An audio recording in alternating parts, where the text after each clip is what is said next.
अब झुंझुनू से बड़ी खबर है। मंडावा के वाहिदपुरा के पास भीषण सड़क हादसा हुआ। कार पलटने से दूल्हे के पिता और भांजी की मौत हो गई है।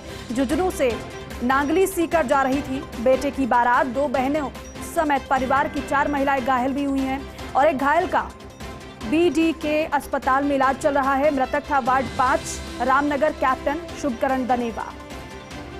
चिड़ावा सीएसडी कैंटीन में मैनेजर पद पर कार्यरत थे। हादसे के बाद 15 से 20 लोगों की मौजूदगी में फेरों की रस्म हुई।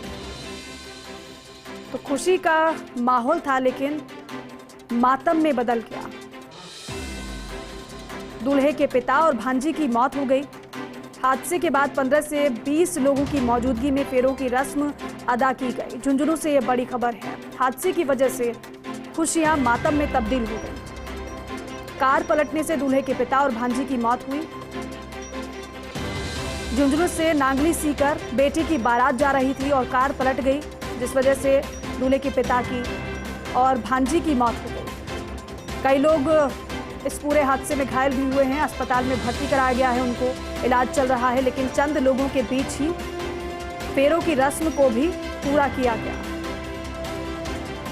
अब सोचिए, जिस बेटे की बारात को लेकर वो पिता जा रहा था, उस पिता की ही मौत हो गई है, तो उस बेटे पर क्या गुजर रही होगी। साथ ही साथ भांजी भी इस हादसे में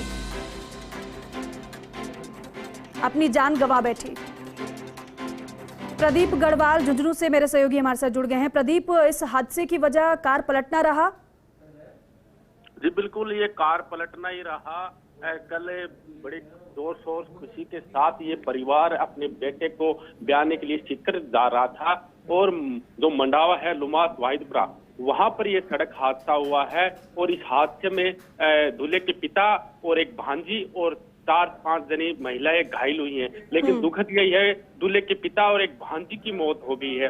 और प्रदीप, अभी कुल मिलाकर कितने लोग घायल बताए जा रहे हैं और कितने लोग कहां पर भर्ती हैं?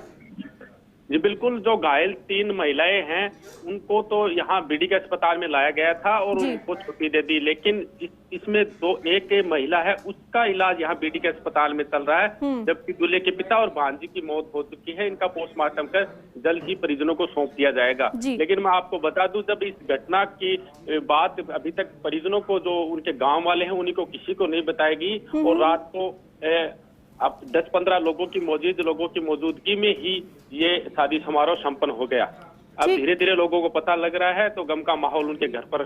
बिल्कुल प्रदीप, चलिए, शुक्रिया बातचीत के लिए, जानकारी के लिए।